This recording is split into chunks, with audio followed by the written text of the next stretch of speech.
नमस्कार दोस्तों, स्वागत है आप सभी का हमारे YouTube चैनल आलोक ज्ञान गंगा में। मित्रों, हम हाजिर हैं तुम मेरी हो का तीसरा भाग लेकर के। अगर आपने इस कहानी के पहले भागों को अभी तक आपने नहीं सुना है तो डिस्क्रिप्शन में मैंने उसका लिंक दे दिया है। इस भाग को सुनने से पहले इसके पहले के भागों को अवश्य सुनें। तो चलिए मित्रों, देर ना करते हुए तीसरा भाग शुरू करते हैं। अमन अपने घर आया था। सुनीता जी लाउंज में बैठी सब्जी काट रही थी और राघव अखबार पढ़ रहा था। वो उनके पास फर्श पर जाकर के बैठ गया था। माँ, क्या आपको मुझसे ये उम्मीद है कि मैं यदि कुछ बड़ा फैसला लूं तो सही लूंगा? सुनीता जी चौंक करके उसके चेहरे को देखने लगी थी। नेहा राघव से कुछ पूछने आई थी, वो भी रुक करके अमन को देखने लगी थी। अरे अमन, आज तुम ऐसी बहकी बहकी बातें क्यों कर रहे हो? राघव हैरान हो करके खुद को बोलने से रोक नहीं पाया था, पर अमन बस अपनी माँ की आंखों में देखने जा रहा था। देख बेटा, तू जो करता है उस पर मुझे गर्व होता है। आज तुम्हारे नाम की वजह से शहर में हम सबकी एक अलग पहचान है। मैं तेरी हर मर्जी में तेरे साथ हूँ। तू जो भी फैसला लेगा मुझे आंखें बंद करके मंजूर होंगी। अब बता, तूने क्या फैसला लिया है? सुनीता जी हंस करके बोली थी। अमन ने अपनी माँ के हाथों से चाकू और आलू ले करके किनारे रख दिया और अपना सर उनकी गोद में रख करके उन तीनों को कुछ देर देखने के बाद काफी गंभीर होकर के बोला था, माँ, भैया, भाभी, मैंने एक फैसला लिया है। मुझे उम्मीद है कि आप लोग इस फैसले में मेरा साथ दीजिएगा। माँ, मैं अपनी शादी के बाद सलोनी के घर में ही चाचा जी का बेटा बन करके रहूंगा। चाचा जी बूढ़े और बीमार हैं। सलोनी के बाद उनका ख्याल रखने वाला कोई नहीं रहेगा। यदि सलोनी यहाँ आ गई तो वो बिल्कुल अकेले पड़ जाएंगे और अपनी तबीयत खराब कर लेंगे। इसलिए मैंने ये फैसला लिया है। मैं सही करूँगा ना माँ? पर बेटा, ये तो हमारी शादी की रीत के उलट बात है। हमारे समाज में हर पिता अपनी बेटी को ससुराल के लिए विदा करता है और उसमें ही खुश रहता है। सुनीता जी उसे समझाते हुए बोली थी, माँ, मैं इस रीत वीत को नहीं मानता हूँ। मेरे लिए सबसे बड़ा धर्म मानवता है और इसी धर्म के अनुसार मैंने अपना फैसला किया है। अमन हंस करके बोला था, माँ, मैं रोज आपके पास आया करूँगा, फिर भैया और भाभी तो हमेशा ही आपके साथ रहेंगे। सुनीता जी चुप हो गई थी।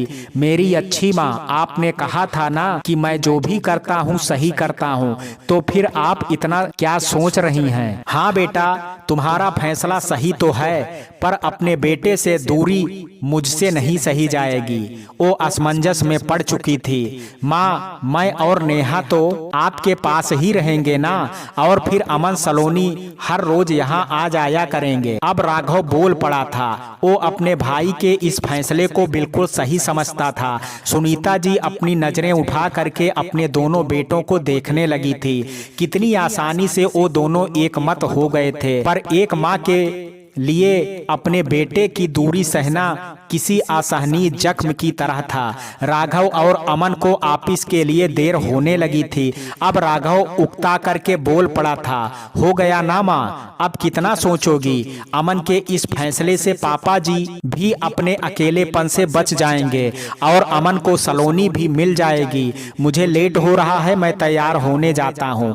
अमन, अब तू भी उठ जा, तुझे भी देर हो रही है। हंस करके बोलता वो नेहा के साथ अपने कमरे की तरफ बढ़ गया था। माँ, आप ज्यादा मत सोचिए, मैं आपका ही बेटा रहूंगा और आपकी एक आवाज पर दौड़ा आ जाऊंगा। अमन मुस्कुराते हुए अपनी माँ से बोला और उठ करके अपने कमरे की तरफ चल पड़ा था। सुनीता जी गहरी चिंता में डूब गई थी। अब अमन अक्सर सलोनी को फोन और मैसेज करने लगा था। उसके मैसेज का जवाब वो देती नहीं थी, पर फोन उठा करके बस हूँ हाँ में जवाब दे दिया करती थी।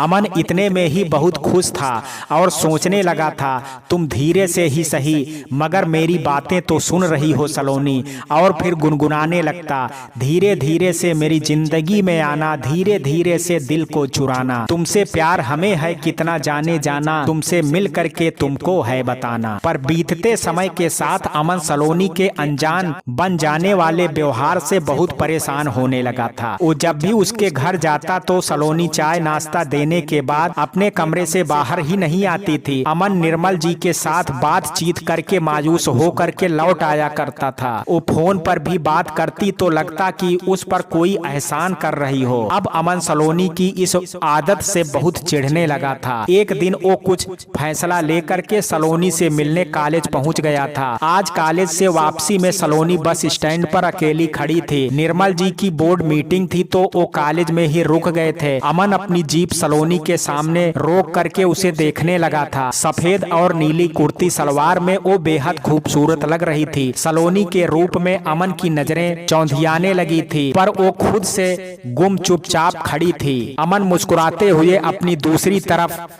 का गेट खोलता सलोनी से बोला था, सलोनी जीप में आकर के बैठो। सलोनी अचानक उसे अपने सामने पा करके चौंक करके देखने लगी थी, पर तुरंत ही वो नॉर्मल हो गई और उसकी बात को अनसुना करके ऑटो को रोकने लगी थी। सलोनी, तुम जीप में बैठोगी कि मैं सबके सामने तुम्हें खींच करके अंदर ले जाऊं? उसकी इस हरकत से अमन गुस्से में आ गया था। मुझे आपके साथ नहीं जाना है, मैं ऑटो पकड़ लूंगी, आप जाइए यहाँ से। लगता है तुम ऐसे नहीं मानोगी, अब टेढ़ी पूंछ हो तो सीधी तरह से मानने से रही। बोलता वो अपनी तरफ का दरवाजा खोल करके नीचे उतरने लगा था, पर सलोनी घबरा करके जल्दी से गाड़ी में बैठ गई थी। ये देख करके अमन फिर से मुस्कुरा दिया था। आपका यही जबरदस्ती करने का तरीका बहुत गलत है। अपनी इस आदत से आप मुझे जहर की तरह लगने लगते हैं। वो गुस्से से भड़क उठी थी, पर अमन उसे प्यार से निहारता मुस्कुराता रहा। अब मैं बैठ गई ना, आपकी इच्छा पूरी हो गई, अब नीचे उतरना है मुझे। वो बोल करके बाहर जाने को लपकी थी, पर अमन अपनी जीप स्टार्ट कर चुका था। गाड़ी चलती देख करके सलोनी चिल्ला करके बोली थी, आपको सुनाई नहीं पड़ता? मैं बोलती हूँ गाड़ी रोकिए। पर अमन बिना कुछ बोले जीप बढ़ाता चला जा रहा था। कुछ देर बाद उसने एक रेस्तरां के आगे गाड़ी रोक दी थी। फिर नीचे आकर के सलोनी की तरफ का दरवाजा खोलता हुआ उसे बाहर आने को बोला था। नहीं उतरना है मुझे, आप मुझे घर छोड़ दीजिए प्लीज। सलोनी बाहर निकलो ना, देखो लोग हमें देख रहे हैं। उसे शर्म आने लगी थी। अभी वो अपनी वर्दी में था तो उस पर आम लोगों की नजर पड़नी जायज भी थी। मैंने कहा ना मैं बाहर नहीं निकलूंगी, आप मुझे घर ले चलिए। सलोनी बेहद ही उदंडता से बोली थी। ठीक है, तुम्हें घर जाना है ना? गुस्से में बोलता अमन अपने तरफ की सीट पर आकर के स्टीयरिंग संभाल चुका था। इतने दिन मैंने तुम्हारी इस बदतमीजी को बहुत बर्दाश्त किया है सलोनी, पर अब नहीं। आज तुम घर तो जरूर जाओगी, पर सलोनी बन करके नहीं। अब तुम मिसेस सलोनी अमन सिंह बन करके अपने घर जाओगी। तुम्हें तुम्हारे पापा और अपनी माँ दोनों की सहमति मिली हुई है। मैं आज और अभी तुमसे मंदिर में शादी करूंगा और देखता हूँ तुम मुझे कैसे रोकती हो। कहते हुए वो गाड़ी मंदिर की ओर घुमा दिया था। नहीं नहीं अमन जी, आप ऐसा नहीं करेंगे। एंड अभी पापा को फोन करती हूँ। वो डर करके अपना मोबाइल पर्स से निकालने लगी थी, पर अमन ने उसके हाथों से पर्स ही छीन करके पीछे वाली सीट पर फेंक दिया था। अब अमन अपना फोन पॉकेट से निकाल करके नेहा को फोन लगाने लगा था। भाभी, मैं आपकी इस नकचढ़ी और घमंडी बहन से अभी शादी करने जा रहा हूँ। आप सबको लेकर के अपने पुराने शिव मंदिर में हम दोनों को आशीर्वाद देने आ जाइए। बोल करके उसने फोन काट दिया था। नेहा फोन पर अमन अमन चिल्लाती रह गई थी। सलोनी उसकी इस हरकत से बेहद डर गई थी। उसे अपने पापा की इज्जत का ख्याल आने लगा था। उसके इस तरह शादी करने से लोग अलग अलग तरह की बातें करते, जिन्हें फेस करना बहुत मुश्किल हो जाता। वो अपना चेहरा हथेलियों में भर करके रोने लगी थी। उसे कुछ समझ नहीं आ रहा था। सलोनी, अब रोना बंद करो और मेरा सामना करने की हिम्मत लाओ अपने अंदर। मुझसे दूर भागना था ना तुम्हें मेरा प्यार जबरदस्ती लगता है ना? अब देखता हूँ कि मेरी वाइफ बन करके तुम मेरी कौन सी जबरदस्ती रोक पाती हो।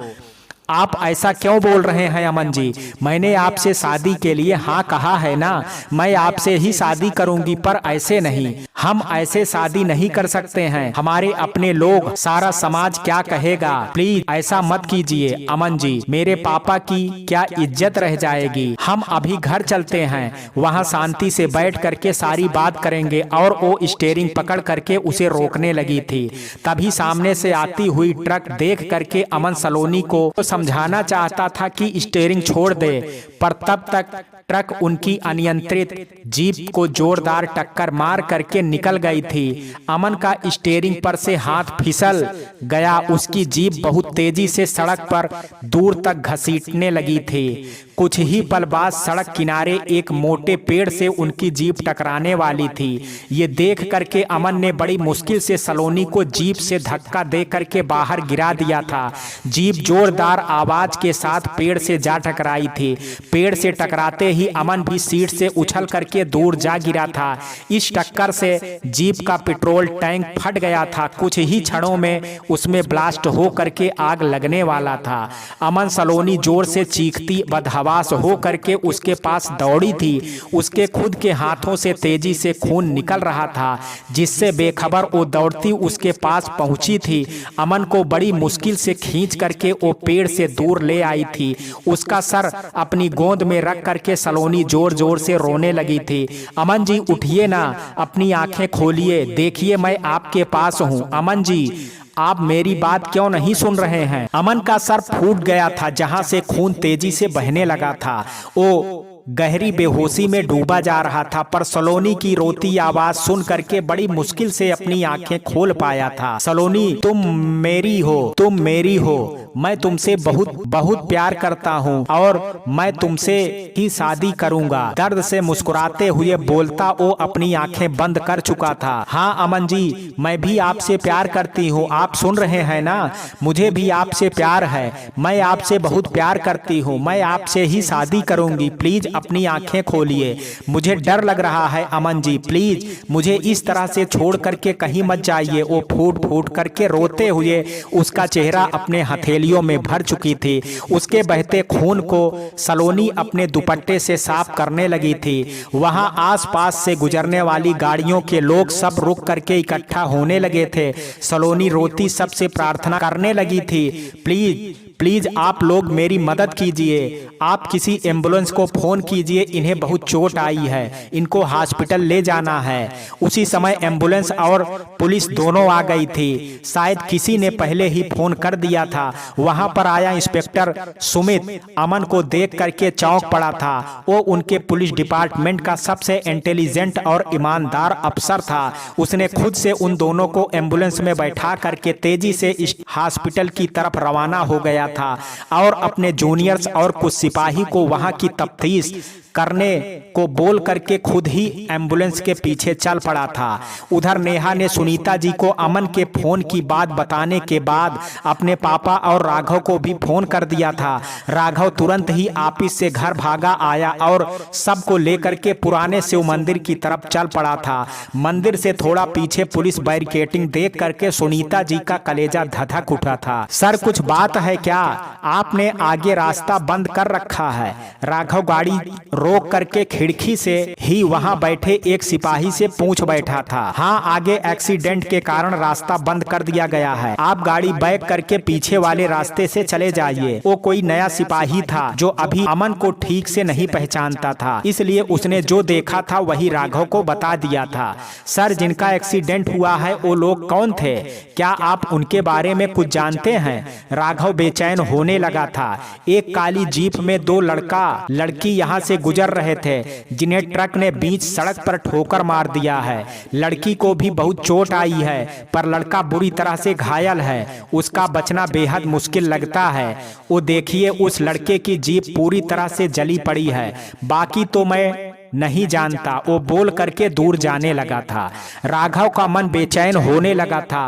वो न जाने क्या सोच करके अपनी गाड़ी से नीचे उतर पड़ा था। उसने अपने फोन में सलोनी और अमन की तस्वीर दिखा करके उस सिपाही से पूछ बैठा था, सर क्या आपने इन दोनों की गाड़ी को यहाँ से गुजरते हुए देखा है? अरे ये दोनों तो वही हैं जिनका एक्सीडेंट हुआ है, वो जोर से उछलता हुआ बोला था। व्हाट? क्या? उन्हें कहाँ ले जाया गया है, बताइए ना सर। राघव की आंखों से आंसू निकलने लगे थे। ये मेरा भाई और उसकी होने वाली पत्नी है। आप यहाँ से बाएं ले करके निकल जाइए। 2-3 किलोमीटर की दूरी के बाद हॉस्पिटल आएगा, वहीं इन दोनों को ले जाया गया है, उसने अफसोस से बताया। तो राघव जल्दी से गाड़ी की तरफ भागा था। उसने बहुत तेजी से गाड़ी का स्टीयरिंग घुमाया था। सुनीता जी, निर्मल जी और नेहा भी सिपाही की कुछ बात सुन चुके थे। अब वो सब उन दोनों के बारे में सोच करके रोने लगे थे। क्या हुआ है मेरे अमन को, बताना राघव, मेरा दिल बैठा जा रहा है, सुनीता जी रोते हुए बोली थी। कुछ नहीं माँ, उनका बस छोटा सा एक्सीडेंट हो गया है, आप घबराओ मत, वो दोनों ठीक हैं। वो तेजी से गाड़ी चलाते हुए उन्हें दिलासा देते हुए बोला था, भगवान मेरे भाई और सलोनी को कुछ मत होने देना, अभी तो उनके सपनों की शुरुआत भी नहीं हुई है। मन में रोते हुए राघव सोचने लगा था। उसे अमन की जली हुई जीप देख करके उन दोनों के साथ हुए भयानक हादसे का आभास होने लगा था। वो लोग जब हॉस्पिटल पहुंचे थे तो सलोनी कॉरिडोर में बैठी आंसू बहा रही थी। उसके हाथों और माथे पर बैंडेड बंधा हुआ था। सलोनी, तू ठीक तो है ना? नेहा दौड़ती पास गई थी। उसने सलोनी को अपनी बाहों में भर लिया था। दीदी, ओ अमन जी को बहुत चोट आई है, उसका ऑपरेशन चल रहा है, वो ठीक हो जाएंगे ना दीदी? वो बिलख पड़ी थी। उसकी ये हालत मेरी वजह से हुई है दीदी, मैंने उन्हें बहुत परेशान किया है। आज वो मेरे कारण हॉस्पिटल में एडमिट हैं। वो तो मुझसे प्यार चाहते थे, पर मैं उन्हें हमेशा सताती रहती थी। दीदी, वो कब होश में आएंगे? मुझे उनसे माफी मांगनी है, उन्हें बताना है कि मैं भी उनसे बहुत प्यार करती हूँ। वो अपने होश में नहीं थी। राघव को उस पर बहुत तरस आया था, पर उसे अपने भाई की भी बहुत चिंता हो रही थी। सलोनी, कुछ नहीं होगा अमन को, वो जल्दी ही ठीक हो करके तुम्हारे सामने आ जाएगा। तुम पहले चुप हो जाओ, तुमको भी चोटें लगी है ना, अब बिल्कुल शांत रहो, राघव ने उसका सर सहलाते हुए समझाया था। फिर उसे अमन के ऑपरेशन की फीस की बात याद आई थी। वो सलोनी से पूछ बैठा, सलोनी, अमन के ऑपरेशन का फीस किसने जमा किया है? हॉस्पिटल के जरूरी पेपर्स पर सिग्नेचर तुमने की है? नहीं जीजा जी, एम्बुलेंस के साथ ही एक इंस्पेक्टर आए थे, वो अमन जी के डिपार्टमेंट के साथी थे, उन्होंने ही सारे पेपर्स और फॉर्मेलिटीज पूरी की है। वो कुछ देर बाद वापस आएंगे। अपना रोना रोक करके सलोनी बोली और फिर रोने लगी थी। जीजा जी, वो ठीक हो जाएंगे ना? उसके बदले भगवान मुझे मार देता तो मुझे कोई दुख नहीं होता। ना जाने मैं उनको अपना मुंह कैसे दिखाऊंगी, बोलती वो फूट करके रोने लगी थी। हाँ, तेरे ही कारण मेरा बेटा आज इस हाल में है, तेरे ही कारण वो मुझे छोड़ करके तुम्हारे घर बसना चाहता था। मैंने तो उसकी शादी तय कर दी थी तेरे साथ। फिर क्या बात हुई कि आज उसने शादी का फैसला किया और अपना एक्सीडेंट कर बैठा। ना जाने तूने कौन सा काला जादू कर दिया है उस पर कि मेरा बेटा आज मौत के दरवाजे पर जा पहुंचा है। सुनीता जी गुस्से से लाल होते हुए सलोनी से बोली थी, माँ जी, ये क्या कह रही हैं आप? अमन सलोनी से प्यार करता है, ये एक्सीडेंट तो एक दुर्घटना बस हुई है, देवर जी ठीक हो जाएंगे। नेहा दुख से बोली थी। अपनी बहन पर लगे आरोप से वो शर्मिंदा होने लगी थी। हाँ, तू भी तो मुझे ही समझा, अपनी इस नाटकबाज बहन को कुछ मत कहो। अरे किसी का क्या दोष दूं, सारी गलती मेरी है। मैंने ही इस लड़की के साथ अपने अमन का बड़े अरमानों से रिश्ता जोड़ा था, पर मुझे कहाँ पता था कि ये ऐसी अपशगुनी है। सुनीता जी रो करके बोलती एक कुर्सी पर ढह गई थी। उन्हें आज सलोनी और अमन के रिश्ते की बात तय करने का बेहद अफसोस हो रहा था। माँ, आप ये क्या ऊट पटांग बोल रही हैं? राघव ने अपने ससुर का उतरा हुआ चेहरा देख करके उन्हें समझाया था। ऐसा मत बोलिए माँ, ये होनी थी इसलिए हो गया। आप देखिए तो सलोनी कितनी दुखी है। अमन और सलोनी दोनों हमारे अपने हैं, हमें इन दोनों को संभालना है। आप ऐसी बहकी बहकी बातें करके सबका दिल मत दुखाइए। बहन जी, आप ऐसा मत बोलिए, इसमें सलोनी और अमन बेटे की कोई गलती नहीं है। ये एक्सीडेंट तो दुर्भाग्य से हो गया है, वरना दोनों तो खुशी खुशी शादी करने जा रहे थे। आप कृपया शांत हो जाइए, अमन जल्दी ही ठीक हो जाएगा। निर्मल जी गहरे दुख से भर करके सुनीता जी से बोले थे। वो मुंह फेरे रोते रही, फिर वो अपनी बेटी को संभालने लगी थी। सलोनी चुप हो जाओ, अमन ठीक हो जाएगा, उसे कुछ नहीं होगा। पापा, मैं ठीक बोल रही हूँ, उनकी इस हालत की जिम्मेदार मैं हूँ। अगर मैं उनके साथ लंच करने बैठ जाती तो वो गुस्से में नहीं आते और ना ही गुस्से में आज शादी करने का फैसला लेते। वो रोते हुए निर्मल जी से लिपट गई थी। चुप हो जाओ मेरी बच्ची, भगवान ऊपर बैठे हैं ना, वो सब ठीक कर देंगे। तेरे अमन को कुछ नहीं होगा, वो पूरी तरह स्वस्थ हो करके तुम्हारे सामने आएगा। वो भी भरे गले से बोले थे। नेहा वहीं बैठी आंसू बहाने लगी थी। सुनीता जी का हाल बहुत बुरा हो गया था। ऑपरेशन थिएटर का गेट अभी भी बंद था।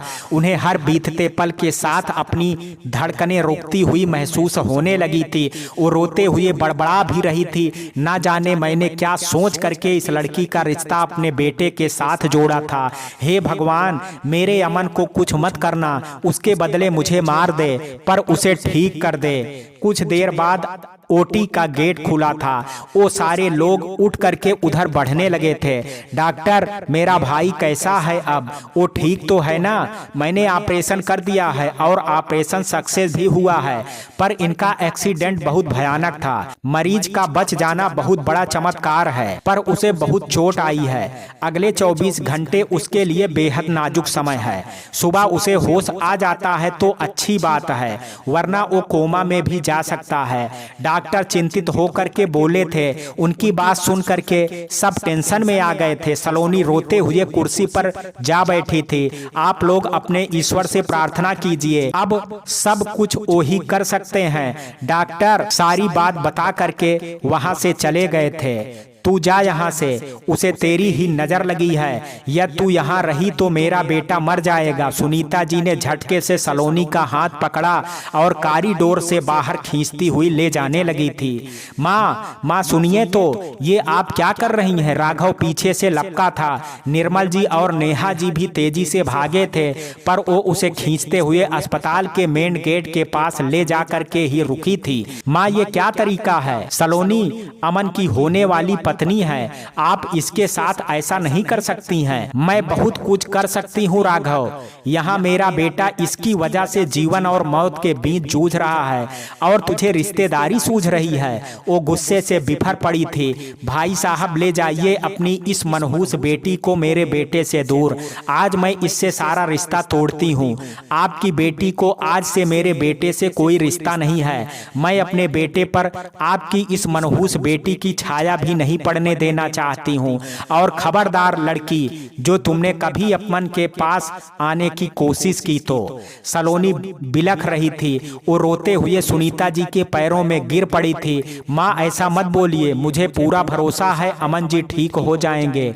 मैं यहीं रह करके उनके लिए प्रार्थना करूंगी, भगवान मेरी खुशियों को वापस कर देंगे।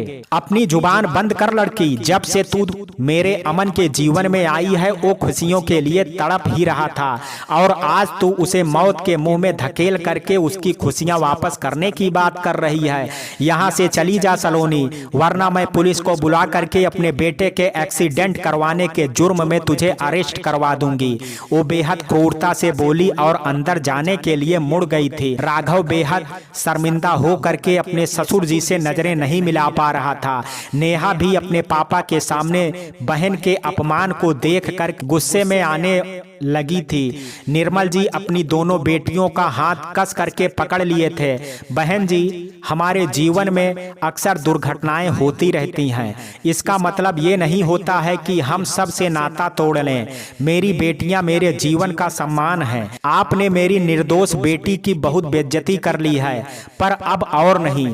आपने अपनी तरफ से एक रिश्ता खत्म कर दिया है, पर मैं अपनी दोनों बेटियों को आपसे हर नाता तोड़ता हूँ। अमन तो आज ना कल ठीक हो ही जाएगा, पर आपने तो इल्जाम मेरी सलोनी के माथे पर लगाया है, वो मैं हमेशा याद रखूंगा। चल सलोनी, चल नेहा, तेरे पापा अभी भी जिंदा हैं, वो तुझे सम्मान से अपने घर में रख सकते हैं। बोल करके वो दोनों को खींचते हुए बाहर चल पड़े थे, पर राघव ने निर्मल जी का पैर पकड़ लिया था। पापा जी, माँ तो अपने बेटे की हालत के कारण अनाप शनाप बोल रही हैं, पर आप तो समझदारी से काम लीजिए ना। नेहा मेरी पत्नी है, आपने खुद अपने हाथों से उसे मुझे सौंपा है, फिर वो अभी माँ बनने वाली है, अभी उसे मेरी जरूरत है, प्लीज उसे मत ले जाइए। वो गिड़गिड़ाते हुए बोला था। नहीं, वो पहले मेरी बेटी है और मेरे साथ अपने घर वापस जाएगी।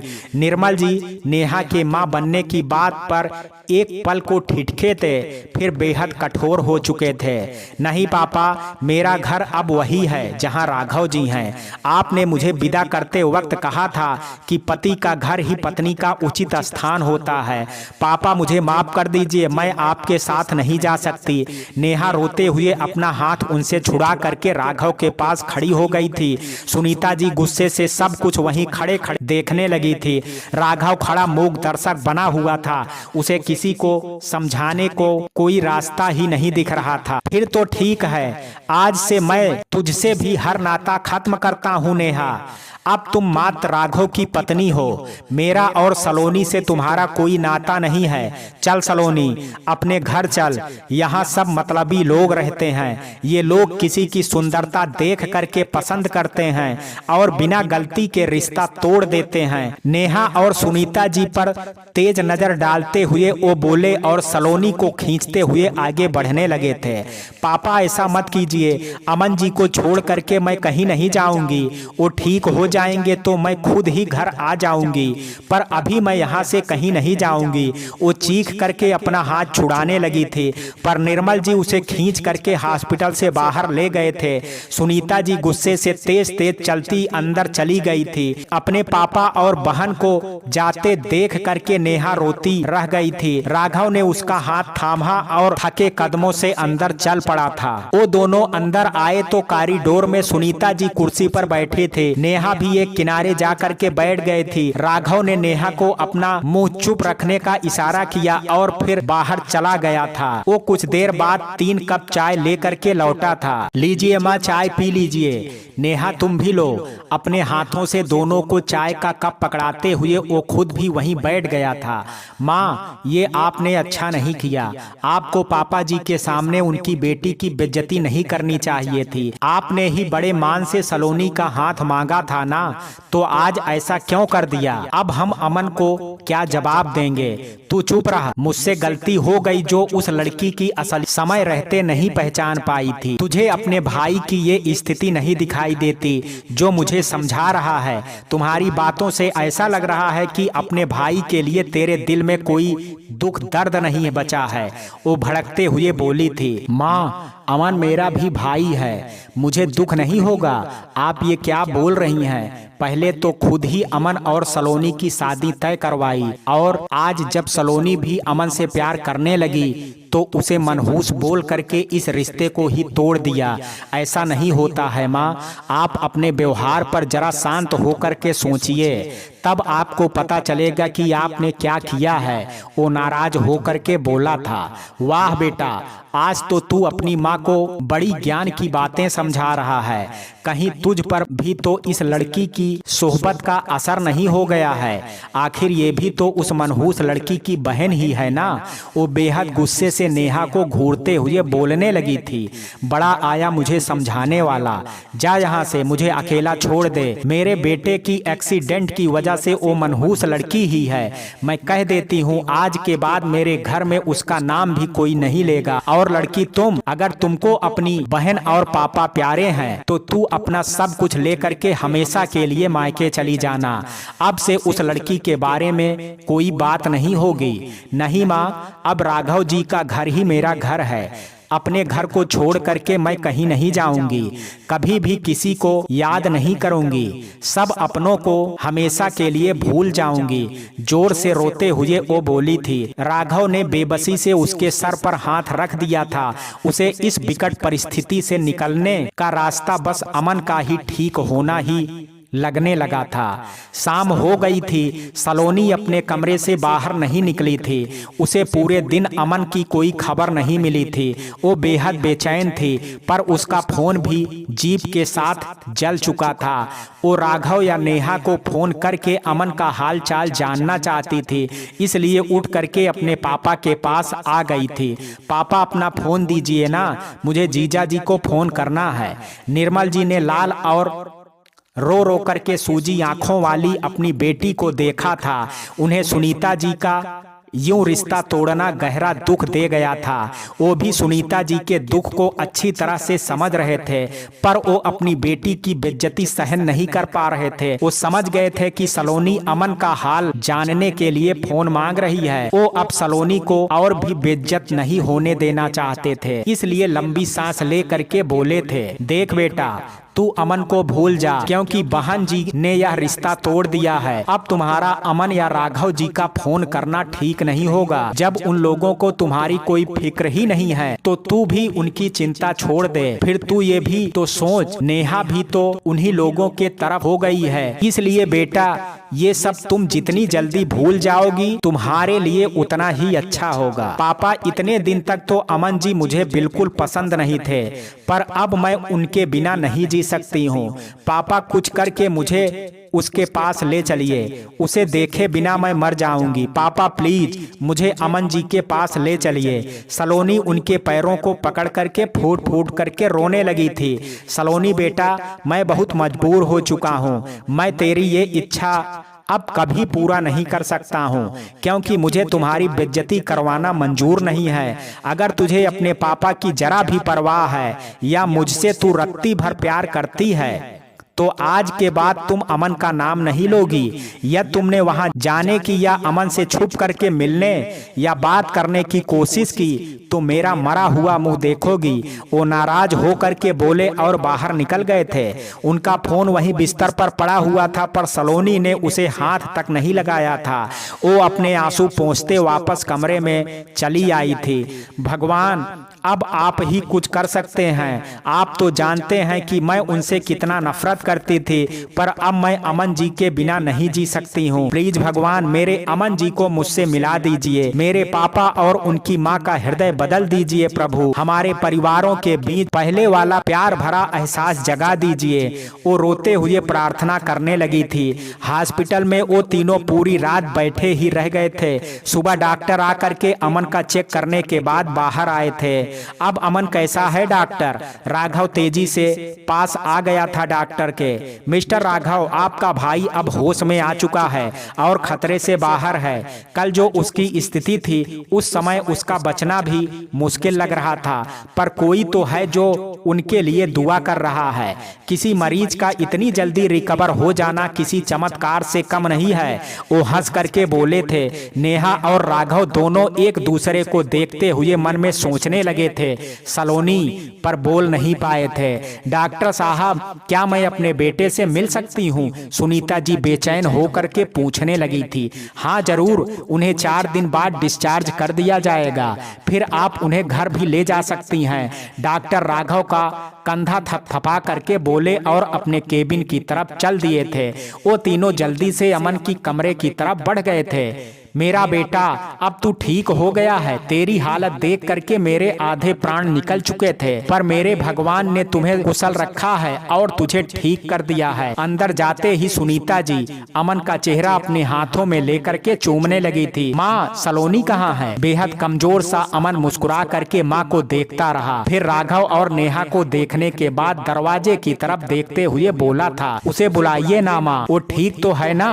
उसे भी तो बहुत चोटें आई थी। फिर वो उठने की कोशिश करने लगा था, पर नर्स ने आकर के उसे रोक दिया था। अभी आप लोग बाहर जाइए, इनकी ड्रेसिंग करनी है और फिर इन्हें आराम भी करना है। बेटा सब ठीक है, हम लोग बाहर ही हैं, तुम ठीक हो जाओ, फिर हम घर चल करके बातें करेंगे। सुनीता जी धीरे से बोलती बाहर निकल गई थी। वो दोनों भी पीछे पीछे चल पड़े थे। अब अमन को आप क्या जवाब देंगी माँ? बाहर आते ही राघव बोला था, उसे ठीक होने दे, फिर मैं सब कुछ खुद ही बता दूंगी। अब तक उसे दूसरे बातों से, तब तक उसे दूसरे बातों में उलझा करके रखना है। वो नाराज हो करके बोली थी, आप ये बहुत गलत कर रही हैं माँ। अमन सलोनी के बिना नहीं रह सकता है। कहीं ऐसा ना हो कि अपने गलत फैसले की वजह से आप अपने बेटे से हाथ धो बैठे। गुस्से से बोल करके वो दूसरी तरफ चला गया था। नेहा चुप हो करके खड़ी रह गई थी। 4 दिन बाद अमन बिल्कुल ठीक हो गया था। इन 4 दिनों में वो हमेशा सलोनी के बारे में सबसे पूछता था, पर सब उसकी बातों का रुख मोड़ करके अलग ही बातें करने लगते थे। अब उसे भी लगने लगा था कि कुछ बात तो जरूर है। भैया चुप हैं, भाभी भी चुप हैं और माँ हरदम गुस्से में रहती हैं। जरूर कुछ बड़ी बात हुई है। वो मन ही मन सलोनी को बहुत याद करता था। इधर सलोनी हंसना बोलना सब भूल गई थी। वो एक मशीनी अंदाज में जीने लगी थी। कॉलेज में जरूरत के समय बोलती और घर में पापा से भी कम ही बात करती थी। उन्हें खाना पीना देने, बाद में वो अपने कमरे में चुपचाप बैठी रहती थी।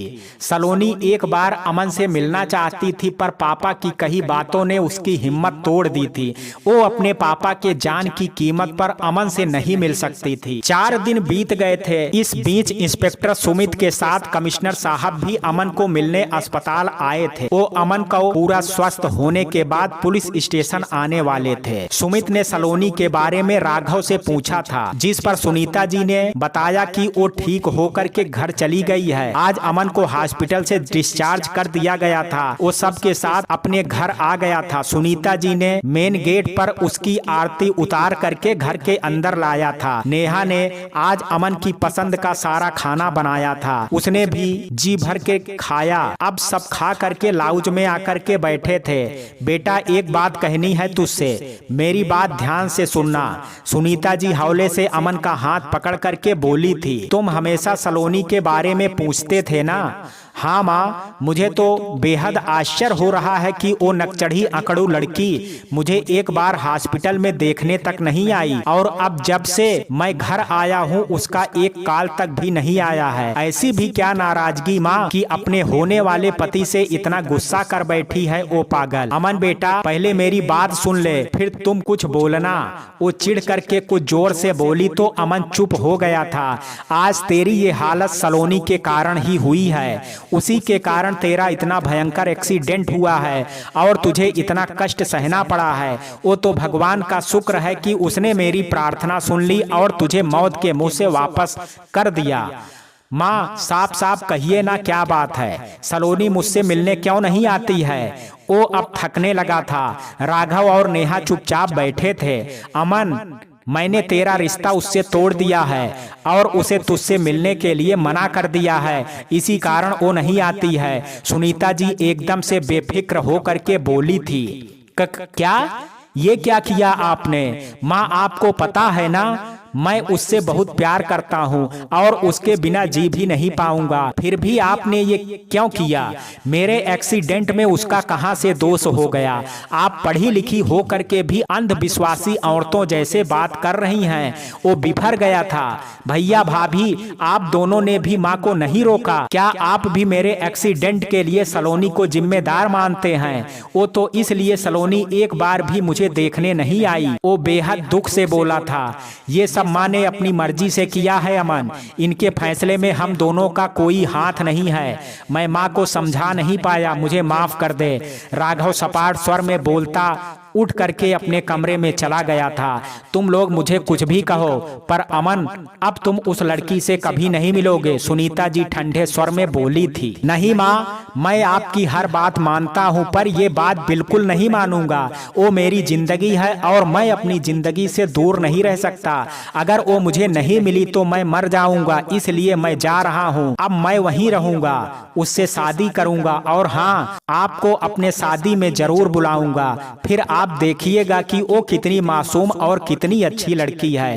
तेजी से बोलता वो उठ करके बाहर चल पड़ा था। सुनीता जी ने उसे बहुत रोकने की कोशिश की, पर वो नहीं माना था। उसने राघव की गाड़ी ली और निकल पड़ा था। नेहा सारे तमाशों के बीच खुद को बेहद मजबूर पा रही थी। निर्मल जी और सलोनी आज घर पर ही थे। वो दोनों बैठ करके खाना खा रहे थे, तभी निर्मल जी के फोन की घंटी बजी थी। बेटा जरा देख तो किसका फोन है? पापा, नेहा दीदी की सास का फोन है। वो फोन दराज पर से ले करके बैठ गई थी। उसका दिल अनजाने डर से कांपने लगा था। अब कौन सी बेइज्जती करनी बाकी रह गई है। ठीक है, तू स्पीकर पर फोन डाल दे, खाते हुए वो बोले थे। राघव ने उन्हें 4 दिन पहले ही फोन करके अमन की सलामती की बात बता दी थी, इसलिए वो निश्चिंत थे। पर आज सुनीता जी का फोन उन्हें भी परेशानी में डाल रहा था। हाँ बहन जी, आज क्यों फोन किया मुझे? कोई बात है? भाई साहब, मेरा अमन मौत के मुंह से निकल आया है, पर वो फिर वही गलती करने जा रहा है। वो मुझे छोड़ करके आपकी बेटी के पास गया है। अब वो मेरी मर्जी के खिलाफ सलोनी से शादी करके आपके पास रहना चाहता है। अगर आप दोनों बाप बेटी में थोड़ी सी भी शर्म बाकी हो तो उसे साफ इनकार करके वापस मेरे पास भेज दीजिएगा। सुनीता जी की गुस्से भरी आवाज आई थी। वाह बहन जी वाह, आपका बेटा आपकी बात नहीं माना है तो आप हम लोगों को ही नीचा दिखाने लगी हैं। इतनी समझ आप में थी तो आप खुद ही उसे समझा करके रोक लेती। वो नाराज हो करके बोले थे। सलोनी की आंखों से आंसू बहने लगे थे। एक तरफ तो वो अमन के ठीक होने से बेहद खुश थी और दूसरी तरफ अमन के यहाँ आने की खुशी थी, पर सुनीता जी की बातों ने उसका दिल चीर दिया था। मैं आपको अपनी समझ दिखाने के लिए फोन नहीं कर रही हूँ और ना ही मुझे आपके उपदेश सुनने हैं। मुझे बस मेरा बेटा मुझे वापस चाहिए, वरना आप अपनी बड़ी बेटी नेहा को हमेशा के लिए अपने पास रखने को तैयार रहिएगा। गुस्से में बोलती वो फोन काट दी थी। सुन लिया ना तुमने सलोनी, अब जो भी फैसला करना है तुझे ही करना है। अब बहन जी तुम्हारी बहन का घर उजाड़ने पर लग चुकी हैं। मैं अब कुछ नहीं बोलूंगा, तुम्हें ही उसका हित सोच करके आज सही फैसला लेना होगा। वो गुस्से से बोलते शांत पड़ने लगे थे। मुझे पता है कि मेरी बेटी बहुत समझदार है, वो कोई गलत फैसला नहीं लेगी। तुम जो भी फैसला लोगी सलोनी, मुझे मंजूर होगा। तू अपने दिल को कड़ा कर ले, अमन आता ही होगा। अब बात तेरी बहन की खुशियों की आ गई है। तुझे पता है ना वो माँ बनने वाली है। ऐसे में राघव जी से दूर रहना उसके और उसके बच्चों की सेहत पर बहुत बुरा असर करेगा। वो हाथ धोते हुए बोले और उठ करके अपने कमरे में चले गए थे। सलोनी भी अपना हाथ धोने लगी थी। उसकी खाने की इच्छा तो पहले ही खत्म हो चुकी थी, पर इस फैसले वाली घड़ी के लिए कुछ भी सोचना उसे बहुत कठिन लग रहा था। अब बात उसकी दीदी की खुशियों पर आकर के टिक गई थी, इसलिए वो अपनी खुशियों का गला घोंट करके सारा फैसला पापा के कहे अनुसार तय कर चुकी थी। उसी समय गेट की बेल बजी थी। वो उठ करके गेट खोलने चल पड़ी थी। उसके सामने कितने दिनों बाद अमन खड़ा था, बेहद कमजोर और मुरझाया सा। वो कुछ बोलती उससे पहले ही वो उससे लिपट गया था। सलोनी लता की भांत उसके सीने से लग गई थी। अमन की सांसों के उतार चढ़ाव महसूस करके सलोनी का दिल रोने लगा था। काश कि आप हमेशा के लिए मेरे बन पाते। बेहद हसरत से वो मन में सोचती उससे अलग हुई थी। आप यहाँ क्यों आए हैं? तुम मुझे एक बार भी देखने नहीं आई सलोनी। मैं जिंदा हूँ या मर गया तुम्हें कोई परवाह नहीं थी। क्या तुम मुझसे प्यार नहीं करती? क्या मैं तुम्हें पसंद नहीं हूँ? बोलो सलोनी, वो रुधे गले से बोला था। हाँ, नहीं है मुझे आपकी कोई परवाह, और कोई भी और होगी भी क्यों। मैं आपको पसंद नहीं करती हूँ तो प्यार क्यों करूँगी? आप जाइए यहाँ से, आपका यहाँ कोई नहीं रहता है। वो अपना लहजा कड़ा करने की कोशिश करती हुई बोली और दरवाजा बंद करने लगी थी, पर अमन बीच में हाथ डाल करके अंदर आ गया था। मुझसे झूठ मत बोलो सलोनी, जब मेरा एक्सीडेंट हुआ था और मैं बेहोश हो रहा था तब तुमने मुझसे रो रो करके कहा था कि तुम भी मुझसे बहुत प्यार करती हो। बस इतने दिन से तुझे तंग कर रही थी। वो तो मैंने आपकी जान बचाने के लिए कहा था। मैं आप जैसे इंसान से प्यार नहीं कर सकती। अब बात समझ में आ गई ना? अब यहाँ से जाइए, अपनी बात बोल करके वो पलटने लगी थी। ये क्या जाइए जाइए लगा रखी है तुमने? अमन ने गुस्से से सलोनी का हाथ पकड़ करके खींच लिया था, जिससे सलोनी गिरने लगी थी, पर अमन ने उसे अपने बाजुओं में भर लिया था। मैं तुम्हें अपना बनाने आया हूँ सलोनी, अपना घर घर, माँ, भाई, भाभी सबको छोड़ करके मैं तुम्हारे पास आया हूँ और तुम मुझे भगाने पर लगी हो।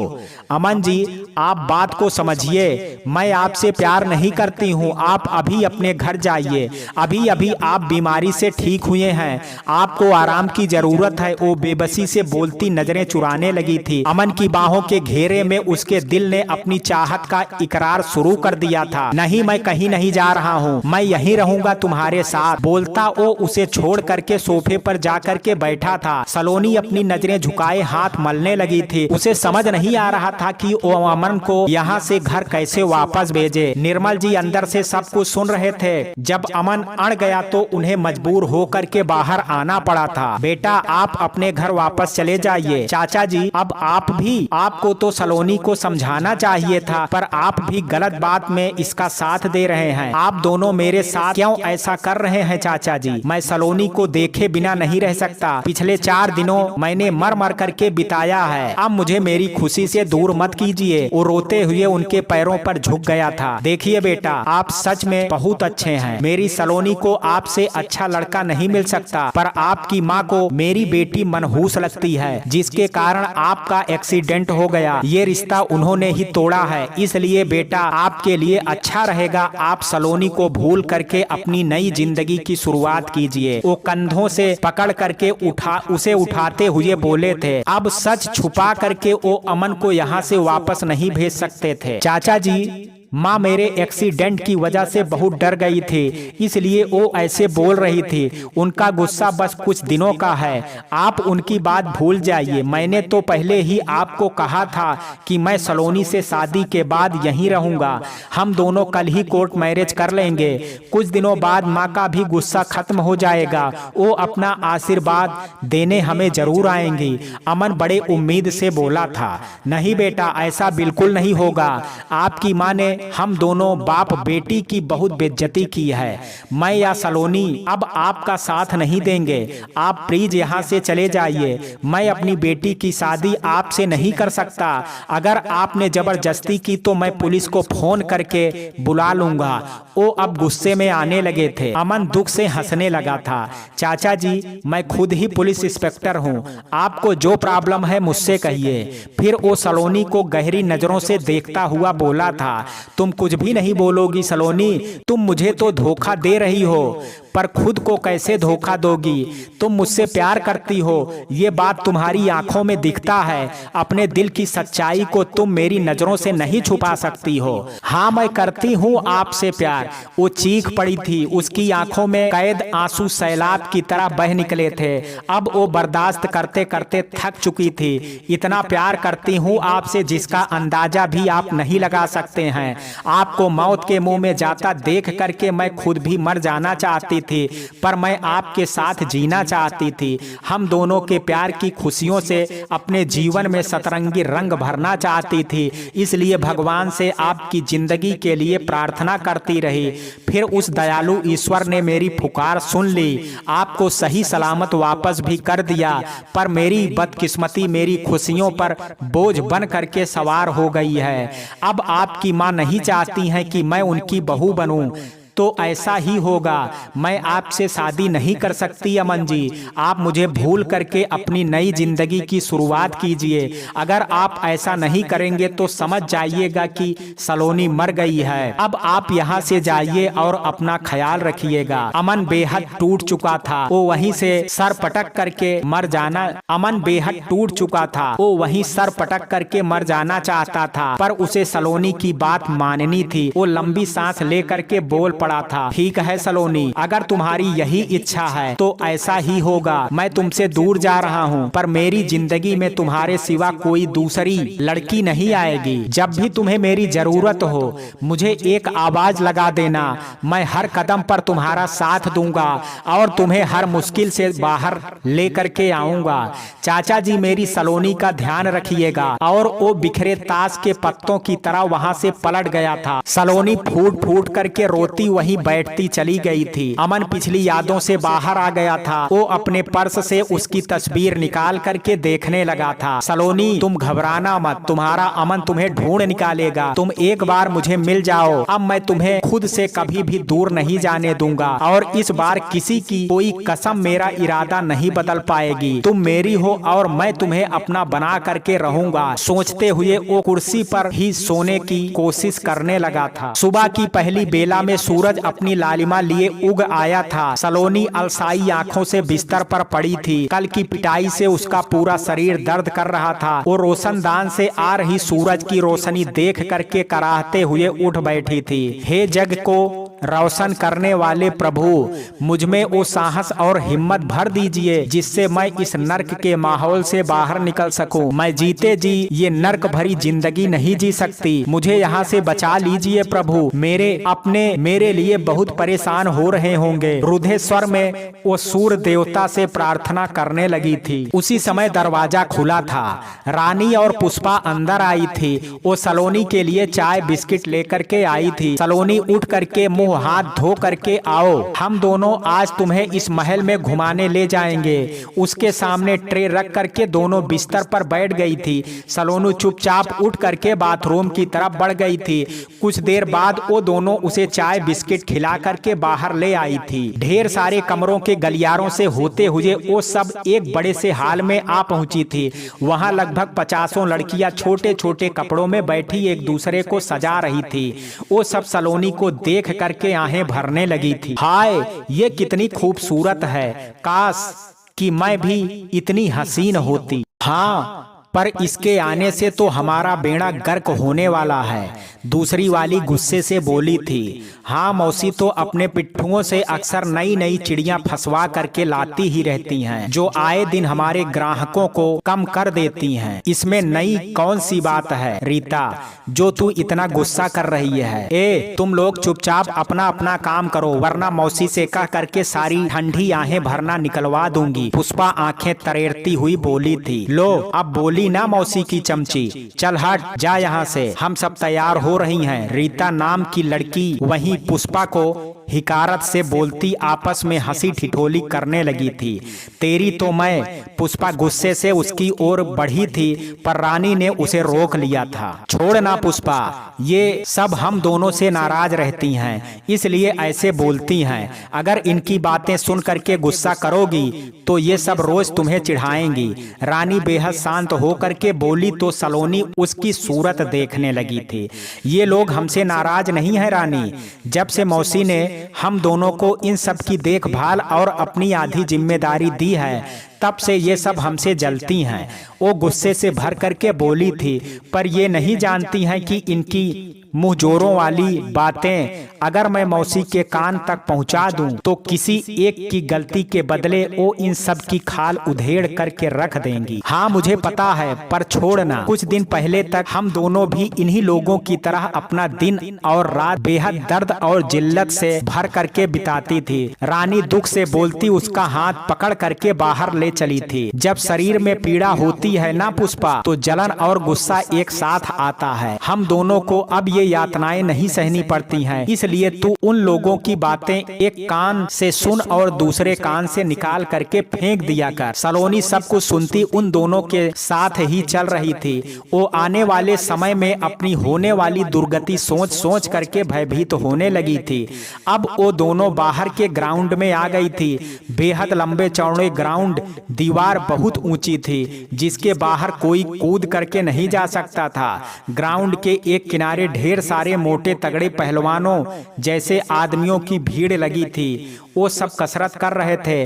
अचानक ही उन सब की नजर सलोनी पर जाकर के टिक गई थी। वो सब गंदी निगाहों से उसे घूरने लगे थे। सलोनी घबराहट से रानी का हाथ पकड़ ली थी। ग्राउंड के दूसरी तरफ ढेरों गाड़ियां खड़ी थी। मुख्य द्वार पर एक गंजा सा अधेड़ उम्र का चौकीदार बैठा था। ये पुष्पा, ये आज तुम दोनों अपने साथ इतनी मस्त लड़की लेकर के मेरे पास आ रही हो, इसे मौसी ने मेरे लिए भेजा है ना? सलोनी को गंदी नजरों से घूरता वो हंसता हुआ बोला था। अपनी गंदी नजर संभाल कर रख गंजे, ये मस्त लड़की बड़े साहब के लिए है, तू तो बस चौकीदारी ही ठीक से कर ले तो मौसी खुश हो करके तेरे आगे किसी मरियल सी लड़की को पेश कर दें। तुझे याद है ना पिछली बार वो लड़की कैसे गेट खुला देख करके दिन दहाड़े भाग गई थी। कितनी मुश्किल हुई थी, किसी तरह मौसी ने बड़े साहब से मदद ले करके इस बात को पुलिस वालों से छुपाया था। इसी कारण मौसी ने गुस्से से आज तक तेरी जवानी बर्बाद कर रखी है।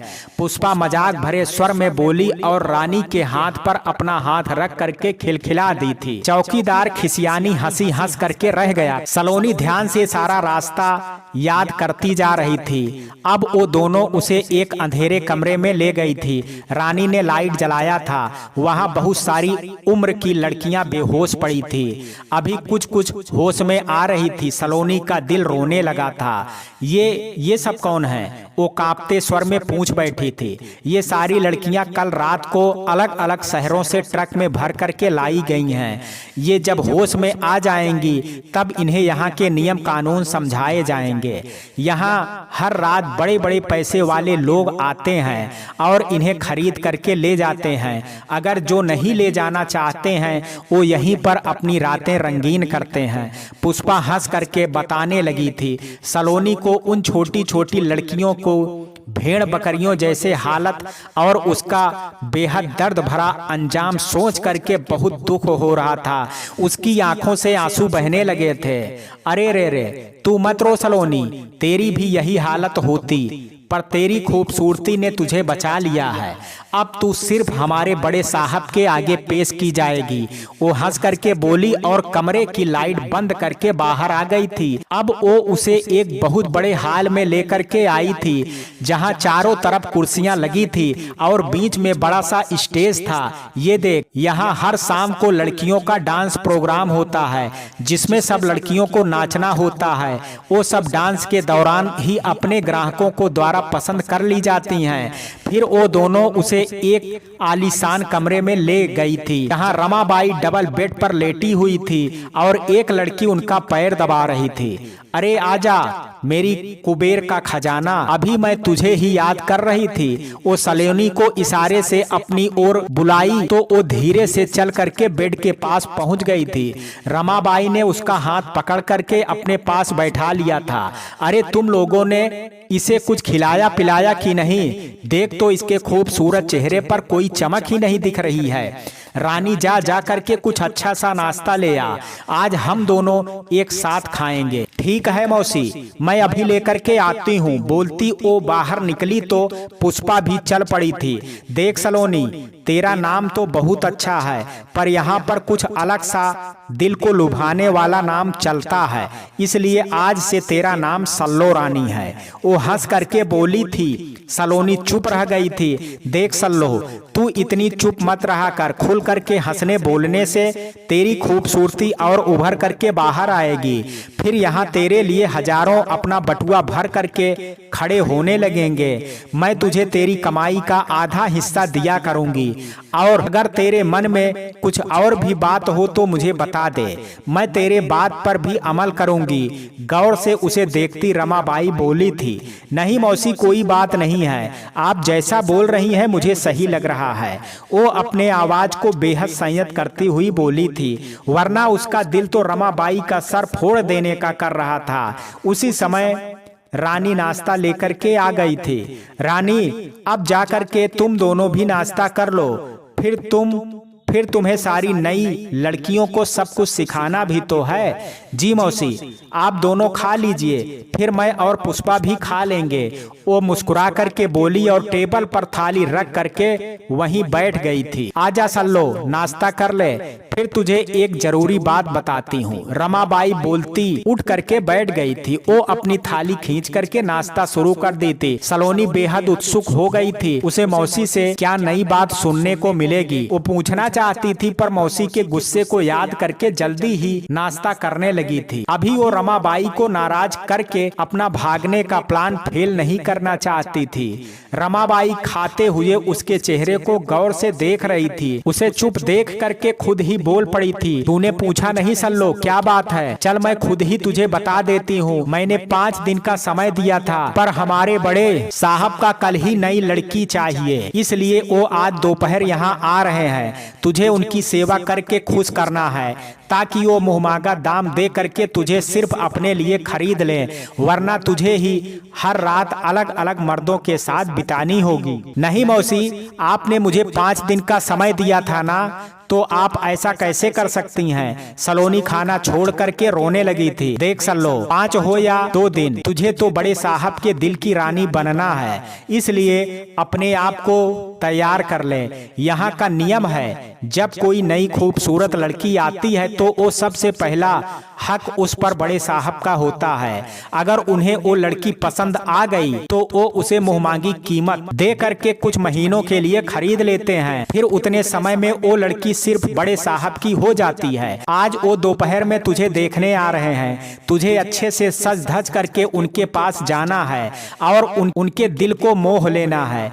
कुटिलता से वो मुस्कुरा पड़ी थी। वैसे तू इतनी सुंदर है कि बड़े साहब तुझे देखते ही आहें भरने लगेंगे। वो तो तुझे सालों साल के लिए खरीद लेंगे। भला तेरी जैसी चीज बार बार थोड़े ना मिलती है। बड़े साहब का दिल तुझसे कभी भरेगा ही नहीं। कहीं वो तुझे पूरी जिंदगी के लिए ना खरीद लें, फिर तो मेरा पैसों का भंडार एक बार में ही आधा से ज्यादा भर जाएगा। उसका गाल सहलाते हुए वो बेहद धूर्तता से बोली थी, मौसी प्लीज आप मेरे साथ ऐसा मत कीजिए। मैं कॉलेज में पढ़ाती हूँ, बच्चों को अच्छे संस्कार देती हूँ, मुझसे ये सब नहीं होगा। आप कृपा करके मुझे छोड़ दीजिए। मैं यहाँ के बारे में किसी से कुछ भी नहीं कहूँगी। आपकी बहुत कृपा होगी मौसी, प्लीज मुझे जाने दीजिए। मैं आपके पैर पड़ती हूँ। उसने जल्दी से थाली में ही हाथ धो करके रमाबाई के पैर पकड़ लिए थे। रमाबाई गुस्से में दांत पीसते हुए उसे पैरों से मार करके बेड से नीचे गिरा दिया था। तुमसे 2-4 बातें प्यार से क्या कर ली, तुम तो मेरा धंधा खराब करने चल पड़ी। अब फिर से अपना कल वाला ड्रामा शुरू मत करना, वरना मार मार करके तेरी सारी अकड़ निकाल दूंगी। रानी, इस आफत की पुड़िया को यहाँ से ले जाओ, दोपहर में बड़े साहब आने वाले हैं। ये तो सुंदर है ही, पर तुम इसका ऐसा श्रृंगार करना कि वो इसकी सूरत पर एक बार में ही मर मिटे और जिंदगी भर के लिए इसे खरीद ले। जी जी मौसी, आप फिक्र मत कीजिए, मैं इसे दुनिया की सबसे सुंदर दुल्हन से भी ज्यादा सुंदर बना दूंगी। वो बोली और रोती हुई सलोनी को नीचे से उठा करके बाहर जाने लगी। पर सलोनी रमाबाई को मिन्नत करती चिल्लाने लगी थी। वो गुस्से से उसे घूरती अपना नाश्ता करने लगी थी। रानी उसे कमरे में ला करके बेड पर धकेल दी और गेट बंद करते हुए चली गई थी। अब क्या होगा, क्या वाकई में उसे बचाने आप नहीं आइएगा? अमन जी प्लीज आ करके मुझे यहाँ से ले जाइए। मैं इस जिल्लत और गंदगी भरी जिंदगी में नहीं जी सकती। मेरे पास तो बस दोपहर तक का ही समय है। अब मैं क्या करूंगी? वो फूट फूट करके रोती बेड पर गिर पड़ी थी। उसकी यादें पिछले दिनों में जाने लगी थी, जब अमन उसकी जिंदगी से जा चुका था। मित्रों, कहानी के इस भाग में आज इतना ही। शेष कहानी कल सुनेंगे भाग 4 में। कहानी का ये भाग आपको कैसा लगा, आप अपनी राय मुझे कमेंट बॉक्स में जरूर दीजिएगा। वीडियो पसंद आया हो तो वीडियो को लाइक शेयर, अगर चैनल पर पहली बार विजिट कर रहे हैं तो कृपया चैनल को सब्सक्राइब करना ना भूलें।